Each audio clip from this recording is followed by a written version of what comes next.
आणि यानंतर तामिळनाडूतल्या निवडणुकांच्या निकालाची बातमी।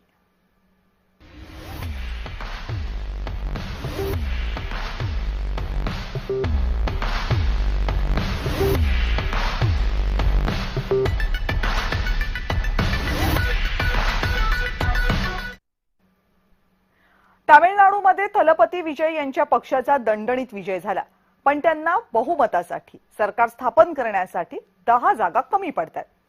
तामिळनाडूमध्ये बहुमताचा आकडा आहे 118।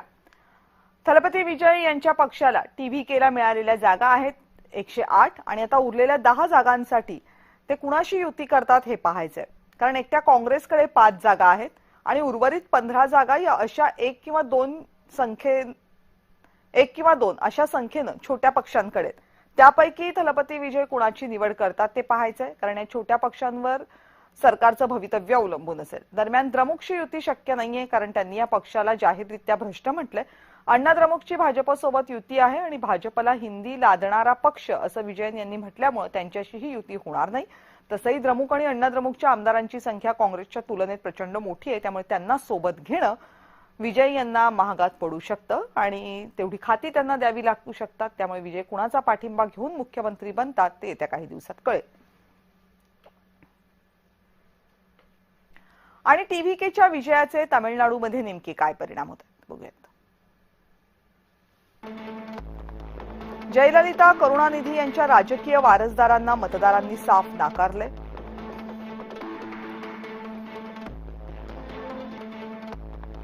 भ्रष्टाचार, अकार्यक्षमता, बेरोजगारी, पोकळ आश्वासनं ही जनता खपवून घेत नाही हे अधोरेखित झाले।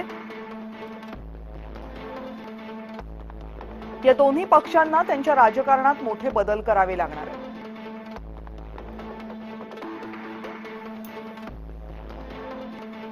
स्टॅलिन आणि त्यांचे पुत्र उदयनिधी यांना जनतेमध्ये जाऊन राबावं लागेल। फक्त द्रविड विचारसरणीच्या नावावर आता मतं मिळणार नाहीत हे या निवडणुकीनं दाखवून दिले। तामिळनाडूत आधी 2 प्रतिस्पर्धी होते, आता 3।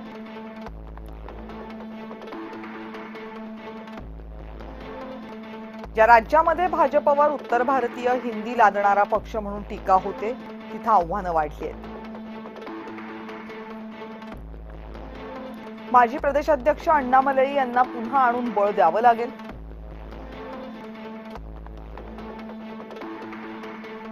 काँग्रेसला 1947 ते 67 दरम्यान तामिळनाडूमध्ये सलग सत्ता स्थापन करण्यात यश मिळालं होतं।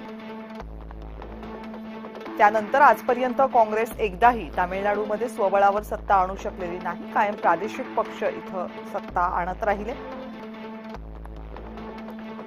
त्यामुळे तिसरा प्रतिस्पर्धी निर्माण झाल्यामुळे आणि केंद्रातही सत्ता नसल्यामुळे आता तगडं आव्हान असणार आहे काँग्रेस समोर तामिळनाडूमध्ये। स्थानिक नेत्यांना बळ देऊन त्यांना रस्त्यावर उतरून लढावं लागेल।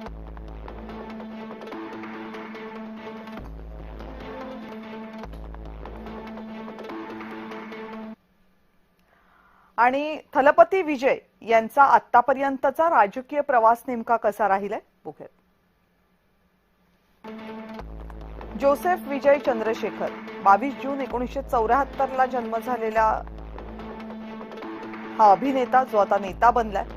दिग्दर्शक S.A. चंद्रशेखर आणि गायिका शोभा चंद्रशेखर यांचे ते सुपुत्र।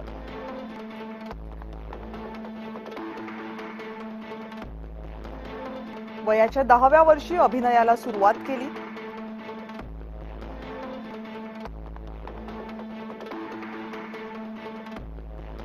(1994) मध्ये आलेला रसिगन हा चित्रपट प्रचंड गाजला।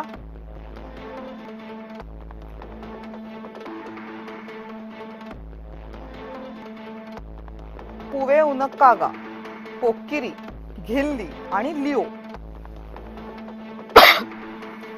हे चित्रपट प्रचंड सुपरहिट ठरले। बहुतांश भूमिकांमध्ये अन्यायाविरोधात लढणारा, गरिबांचा कैवारी अशी भूमिका राहिली।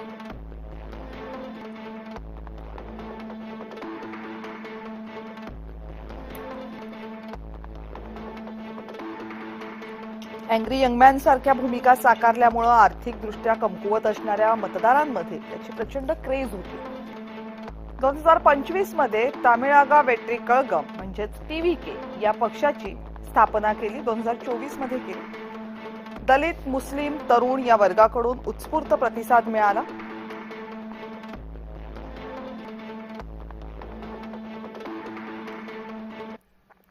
आणि राजकीय विश्लेषक संजीव उन्हाळे यांनी थलपती विजय यांच्या विजयाचं कसं विश्लेषण केलंय बघूया. त्यांनी आपलं स्वतःचं नाव थलपती विजय असं ठेवलं. थलपती म्हणजे सेनापती. मग सेनापतीतून पुन्हा थला यौवन म्हणजे तो नेता झाला आणि आता तो मुथलवार झालेला आहे. मुथलवार म्हणजे मुख्यमंत्री झालेला आहे. म्हणजे अभिनेता ते राजकारणी असा हा मोठा प्रवास विजय यांनी केलेला आहे. आणि मुळामध्ये गोष्ट अशी आहे की स्टॅलिन यांची राजवट हाणून पाडणं ही इतकी सोपीशी गोष्ट नव्हती.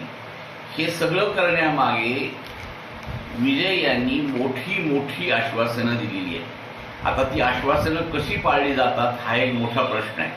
म्हणजे लग्नामध्ये मोठ्या प्रमाणावर सोनं दिलं जाईल, चांगल्या भरजरी साड्या दिल्या जातील, प्रत्येकाला महिलेला पैसे दिले जातील. म्हणजे लाडक्या बहिणीचं जे लाड आहे हे देशभर तर चाललेलेच आहे, पण तामिळनाडूमध्ये आणखी जास्त लाड करू असं त्यांनी भर काढलेली आहे.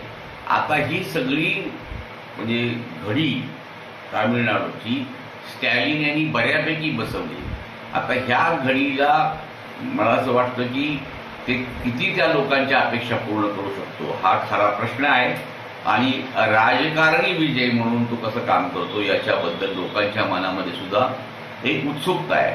परंतु एक लक्षात घेतलं पाहिजे की जेव्हा केव्हा सत्ता स्थिरत्व विरोधी किंवा प्रस्थापित एखादं सत्ता असते, त्या सत्तेच्या विरुद्ध लोकांना एक व्हॅक्यूम दिसला तर त्याच्यामध्ये त्या पोकळीमध्ये कोणत्याही व्यक्तीला कसलीही फारशी पार्श्वभूमी नसताना राजकारणाचा गंधही नसलेला हा विजय एका दिवसामध्ये मला असं वाटतं की मुख्यमंत्री झालेला आहे.